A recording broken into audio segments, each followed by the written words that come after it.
अजितदादांच्या सभेमध्ये त्यांच्या आईचा संदेश वाचून दाखवण्यात आला। अजितदादांवर अन्याय झाला, दादांच्या आईचा संदेश त्यांनी वाचून दाखवलाय। अजित पवारांच्या सांगता सभेमध्ये अजित पवारांच्या आईंची देखील उपस्थिती होती। एक आई म्हणून मी अजितचं भाषण ऐकण्यासाठी आले आहे।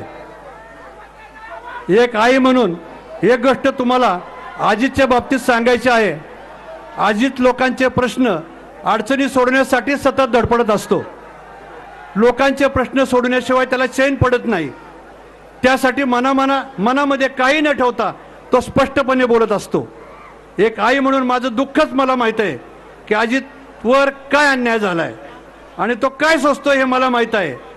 आजही कुटुंबासाठी तो काही बोलत नाही, पण स्वतः मात्र सगळं सहन करतोय। एवढं मोठं मन हे त्याचंच आहे।